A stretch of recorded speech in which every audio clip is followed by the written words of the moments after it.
Une mer déchaînée. Un château médiéval se découpant sur l'horizon. Deux regards qui se croisent, chargés d'une intensité brûlante. Tristan et Iseut. Leur histoire d'amour défie le temps, les rois, les serments et même le destin. Un amour interdit, plus fort que la mort. Une passion dévorante qui les consume de l'intérieur. Mais que se cache-t-il vraiment derrière cette légende? Et si Tristan et Iseut étaient bien plus qu'une simple tragédie romantique? Et si cette histoire cachait des secrets enfouis, des origines troubles et un message universel qui résonne encore aujourd'hui? Préparez-vous à plonger au cœur de la légende de Tristan et Iseut. Ensemble, nous allons analyser ces symboles cachés, explorer ces différentes versions et découvrir pourquoi cette histoire d'amour impossible continue de nous fasciner.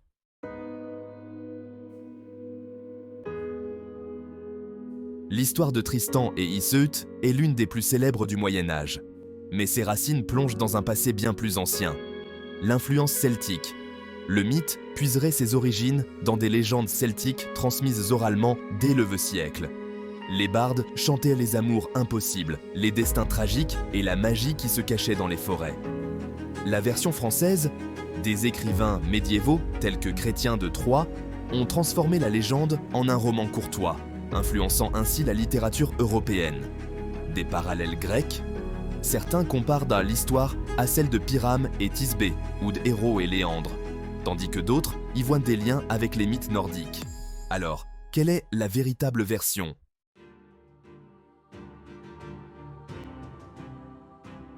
Pour comprendre la puissance intemporelle de Tristan et Iseut, il faut remonter aux origines brumeuses de la légende.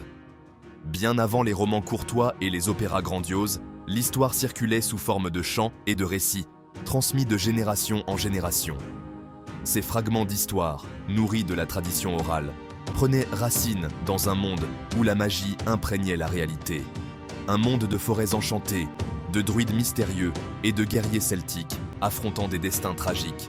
Les bardes, gardiens de la mémoire collective, chantèrent les amours impossibles, les prouesses chevaleresques et les forces surnaturelles qui régissaient la vie et la mort. Leurs chants, empreints de lyrisme et de mélancolie, façonnaient l'imaginaire d'un peuple fasciné par le merveilleux. C'est dans ce terreau fertile de mythes et de légendes que l'histoire de Tristan et Iseut a germé, s'abreuvant de symboles ancestraux et de thèmes universels qui transcendent les époques.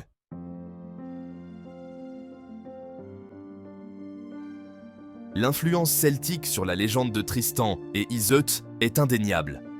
Le nom même d'Iseut, dérivé du celtique Esilt, signifiant « celle qui coule », évoque un lien profond avec la nature et le surnaturel. Le filtre d'amour, élément central de l'histoire, trouve également un écho puissant dans la tradition celtique. Les druides, maîtres des plantes et des potions, étaient réputés pour leur capacité à influencer les émotions et les destins grâce à leur concoction magique.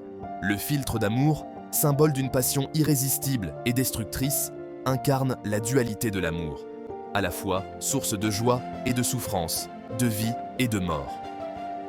La légende de Tristan et Iseut s'inscrit dans un contexte où l'amour et la mort, la passion et le devoir s'entrelacent de manière inextricable, reflétant la vision du monde tragique et poétique des Celtes.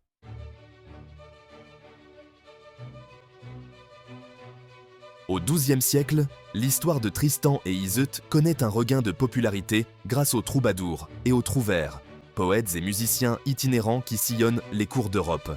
Leur art raffiné, imprégné de l'idéal courtois, transforme la légende celtique en un roman d'amour chevaleresque. Tristan, valeureux chevalier, et Iseut, dame d'une beauté incomparable, deviennent les archétypes de l'amour courtois, un amour idéalisé, fait de passion, de souffrance et de renoncement. Les codes de la chevalerie, le poids de l'honneur et la complexité des relations sociales ajoutent une dimension psychologique et sociale à la légende.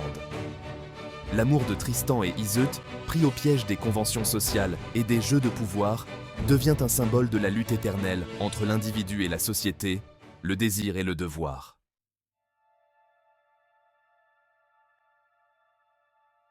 Tristan, jeune chevalier intrépide et loyal, est envoyé en mission périlleuse par son oncle, le roi Marc de Cornouailles.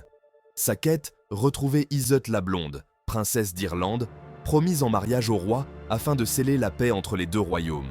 Le voyage est semé d'embûches, reflétant le parcours initiatique du héros.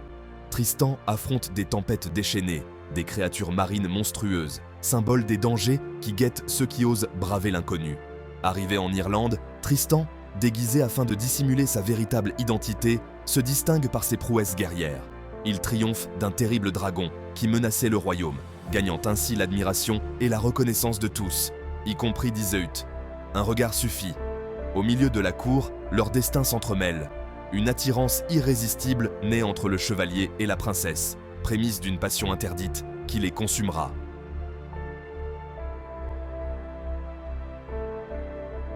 Le retour en Cornouailles est marqué par un événement qui scellera à jamais le destin des deux héros, l'absorption d'un philtre d'amour. Confié à la servante d'Iseut, Brangien, ce breuvage magique était destiné à unir la princesse et le roi Marc dans un amour indéfectible. Par un cruel jeu du destin, Tristan et Iseut, trompés par la ressemblance des coupes, boivent à leur insu le philtre d'amour. L'effet est immédiat et irrésistible. Une passion dévorante, impossible à contrôler, s'empare d'eux, les liant l'un à l'autre dans un amour absolu et transcendant. Leur amour, désormais lié par la magie, devient plus fort que la raison, plus fort que la loyauté, plus fort que la mort elle-même. Leur passion, initialement source d'extase et de bonheur, se transforme peu à peu en un poison doux et mortel, qui les ronge de l'intérieur et les condamne à vivre dans le secret et le mensonge.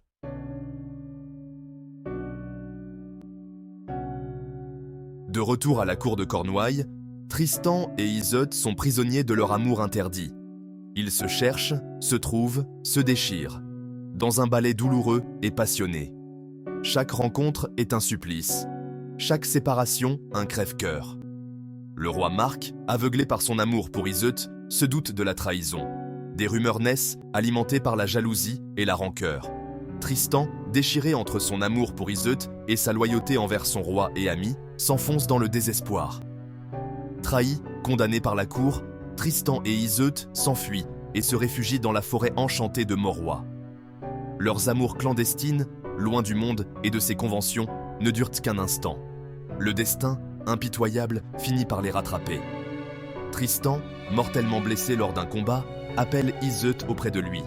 Seule sa présence, seul son amour peuvent apaiser ses souffrances.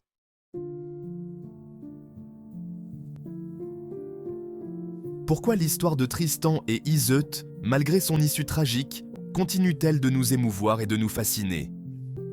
Peut-être parce qu'elle agit comme un miroir, reflétant nos propres aspirations, nos désirs inavoués et nos peurs les plus profondes. L'amour interdit, thème central de la légende, trouve écho en chacun de nous. Qui n'a jamais ressenti cette attirance irrésistible pour l'inaccessible, ce désir brûlant pour ce qui nous est défendu? Tristan et Iseut, pris au piège de leur passion, incarnent cette lutte éternelle entre le cœur et la raison, entre l'individu et les conventions sociales. Leur amour, aussi pur que destructeur, nous rappelle que les sentiments les plus forts ne se soumettent pas toujours aux lois du monde. Leur histoire, loin d'être un simple conte médiéval, nous interroge sur la nature même de l'amour, sur ses limites, ses dangers, mais aussi sur sa force incommensurable et sa capacité à transcender les barrières les plus infranchissables.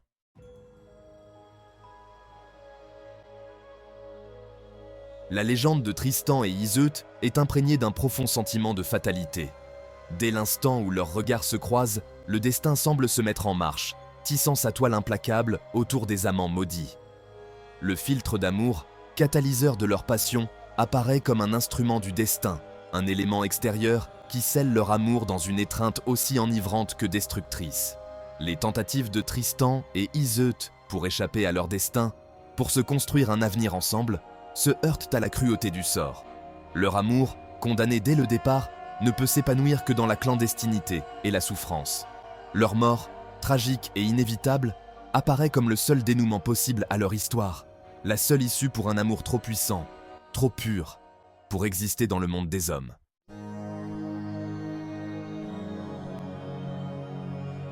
Passion et loyauté, un dilemme intemporel. Au-delà de l'amour impossible, la légende de Tristan et Iseut explore un thème universel qui continue de résonner avec force dans le monde moderne. Le conflit entre la passion et le devoir.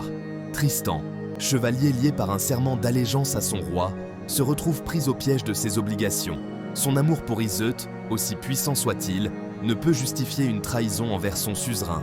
Le roi Marc, représentant de l'ordre et de la justice, incarne les valeurs de la société médiévale. Son dilemme, tout aussi poignant que celui de Tristan, met en lumière les limites de la loi face aux élans du cœur. La légende de Tristan et Iseut ne propose pas de réponse facile à ce dilemme cornélien. Elle nous met face à nos propres contradictions, à la complexité des rapports humains et aux choix parfois impossibles que la vie nous impose.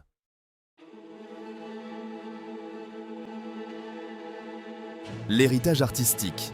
L'histoire de Tristan et Iseut ne s'est pas arrêtée aux portes du Moyen-Âge. Sa puissance émotionnelle, son universalité et sa beauté tragique ont traversé les siècles, inspirant d'innombrables artistes. Dès le 19e siècle, le romantisme redécouvre la légende avec passion.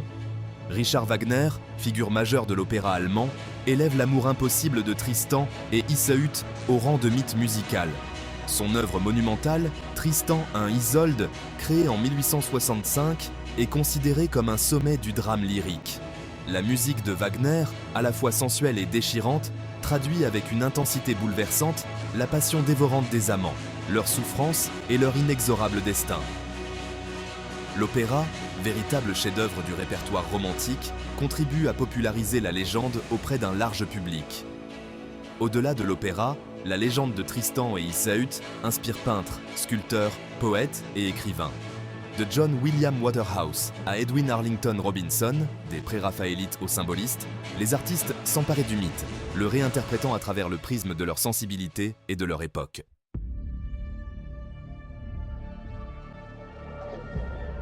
Le XXe siècle et le début du XXIe siècle ne sont pas en reste. Le cinéma et la télévision s'emparent de la légende, proposant des adaptations plus ou moins fidèles, plus ou moins réussies, mais toujours porteuses d'une certaine fascination pour ce couple mythique. Mentionnons notamment le film Tristan et Iseut de Kevin Reynolds, sorti en 2006 avec James Franco et Sophia Myles dans les rôles titres. Si l'adaptation prend quelques libertés avec le récit original, elle parvient à retranscrire l'intensité tragique de la passion amoureuse et la force du mythe. Au-delà du cinéma, la légende de Tristan et Iseut continue d'inspirer la littérature, la bande dessinée, les jeux vidéo et même la musique pop. Preuve que son pouvoir de fascination reste intact, traversant les générations et les supports artistiques. Ces adaptations modernes, loin de dénaturer le mythe, contribuent à le maintenir vivant, à l'inscrire dans l'imaginaire collectif et à l'ouvrir à de nouvelles interprétations.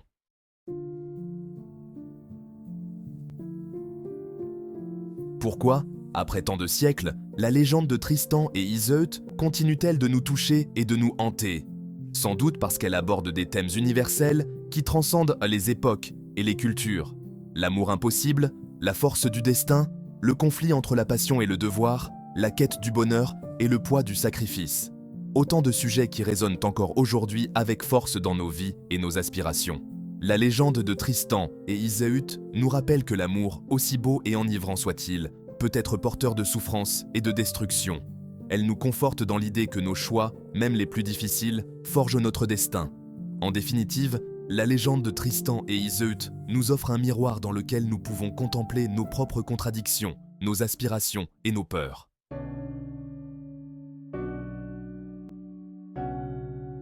L'histoire de Tristan et Iseut, malgré le poids des siècles, n'a rien perdu de sa force évocatrice.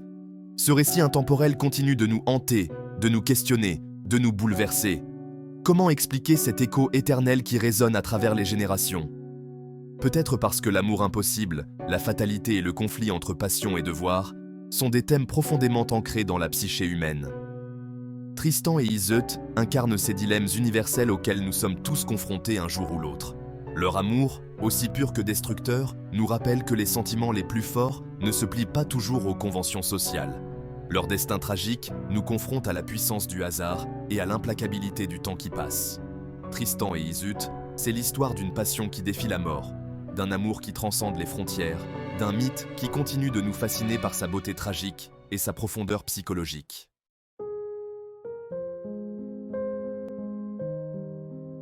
La richesse de la légende de Tristan et Iseut réside aussi dans sa capacité à se réinventer au fil des siècles. Chaque époque, chaque artiste, chaque spectateur y projette ses propres fantasmes, ses propres peurs, ses propres aspirations. Que représente le filtre d'amour ? Un simple prétexte narratif ou une métaphore de la force irrésistible de la passion? Tristan et Iseult sont-ils les victimes d'un destin implacable ou les artisans de leur propre tragédie? Autant de questions qui n'ont pas de réponse tranchée et qui nourrissent encore aujourd'hui le débat autour de la légende. Chaque génération se réapproprie le mythe, l'interprète à la lumière de son propre contexte historique et culturel. L'histoire de Tristan et Iseult, c'est finalement l'histoire de l'amour sous toutes ses formes. Passionnel, destructeur, inconditionnel, impossible. Un amour qui nous transcende, nous dépasse, nous submerge.